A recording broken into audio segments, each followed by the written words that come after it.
NEET paper leak case में बड़ा खुलासा हुआ है। पेपर लीक गैंग के मास्टरमाइंड संजीव मुखिया के भांजे राकेश उर्फ रॉकी ने ही झारखंड से नीट पेपर उड़ाने की साजिश रची थी। वो एक रांची में रेस्टोरेंट चलाता है। ईओयू के मुताबिक रॉकी ने ही पेपर लीक केस में सबसे इंपॉर्टेंट भूमिका निभाई है। उसने हजारीबाग से पेपर उड़ाने की साजिश रची। इसके बाद रांची और पटना के कुछ स्कॉलर मेडिकल स्टूडेंट की मदद से उस पेपर को सॉल्व कराया। इस बीच संजीव मुखिया और सिकंदर कई बार उससे मिलने के लिए रांची भी गए। 5 मई को क्वेश्चन पेपर उड़ाने के बाद सॉल्व करवाया गया था। इसके बाद इसे पटना में चिंटू उर्फ बलदेव ने सोशल मीडिया पर भेजा। पेपर लीक की तैयारी पिछले कई महीनों से की गई थी। ईओयू ने सहरसा में एक परीक्षार्थी से करीब 2.5 घंटे तक पूछताछ की, जिसमें उसने कई खुलासे किए। इस मामले में संजीव मुखिया, राकेश उर्फ रॉकी, आशुतोष, मनीष प्रकाश समेत कई लोग जो हैं वो फरार चल रहे हैं। ईओयू ने NEET UG question paper leak कांड मामले की पूरी रिपोर्ट सीबीआई को दे दी है। वहीं ईओयू की जांच में खुलासा हुआ कि नीट यूजी का जो पेपर था वो एक ड्राइवर के भरोसे 3 मई को कुरियर कंपनी के ई रिक्शा से एसबीआई बैंक भेजा गया। ईओयू की टीम जब जांच करने के लिए पहुंची तो कुरियर कंपनी का वो संचालक भी वहां से फरार था।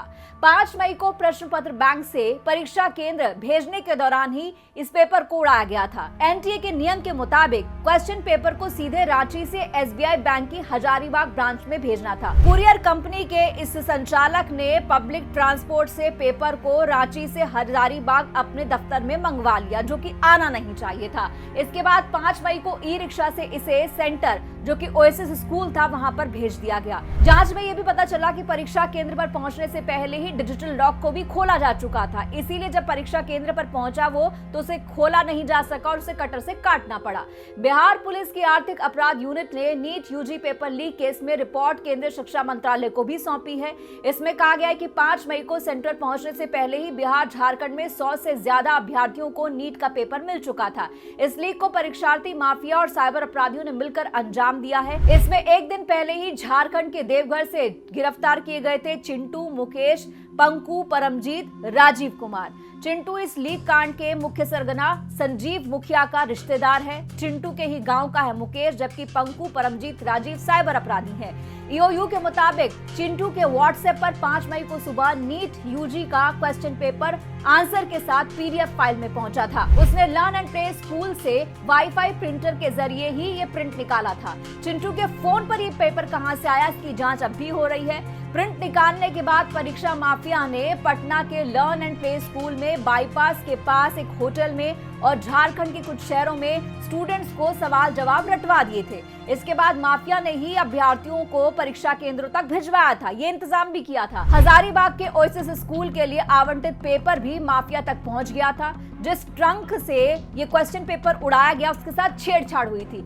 अब उस ट्रंक को एफएसएल जांच के लिए भेजा जा चुका है। संजीव मुखिया फरार है, लेकिन पुलिस उसके घर की कुर्की जब्ती कर सकती है। उसके घर वालों से पूछताछ कर रही है। शिक्षा मंत्रालय कह रहा है कि पुलिस ने पेपर लीक की बात साबित तो कर दी, लेकिन ये सिर्फ पटना, नालंदा और वैशाली तक ही सीमित है। उच्च शिक्षा विभाग के अधिकारी तो ये भी कह रहे हैं कि नीट का मामला यूजी नेट मामले से बिल्कुल अलग है।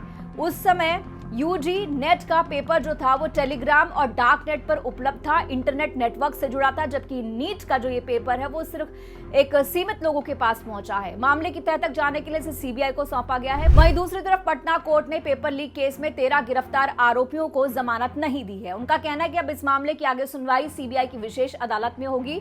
कोर्ट ने 2 जुलाई को अगली सुनवाई की तारीख भी दी है। पेपर लीक केस के मास्टरमाइंड संजीव मुखिया की अग्रिम जमानत याचिका पर भी कोर्ट में सुनवाई हुई। कोर्ट ने संजीव मुखिया केस की सुनवाई करने के लिए अगली तारीख 15 जुलाई दी है।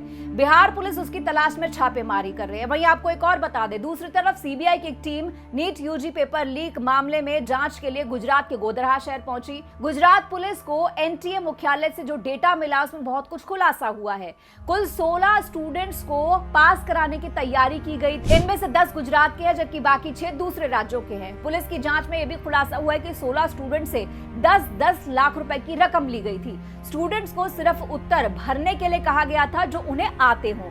अगर नहीं आते तो उनको कहा गया था वो उसको आंसर शीट को खाली छोड़ दें। गुजरात पुलिस ने नीट यूजी मामले में अब तक गोधरा के एक स्कूल के प्रिंसिपल और टीचर समेत 5 लोगों को गिरफ्तार किया है। सारी जानकारी सीबीआई को गुजरात पुलिस ने सौंप दी है। लेकिन अपने आप में सवाल उठता है कि पूरे देश में इस तरीके से पेपर लीक माफिया का नेटवर्क फैला हुआ है, इस पर नकेल कसना बहुत जरूरी है। लेकिन क्या वजह है कि राज्य सरकार हो या केंद्र सरकार इस पर कोई कुछ क्यों नहीं कर पा रहा? इस खबर पर जो भी आपकी राय हो जरूर कमेंट बॉक्स में कहिएगा। नमस्कार।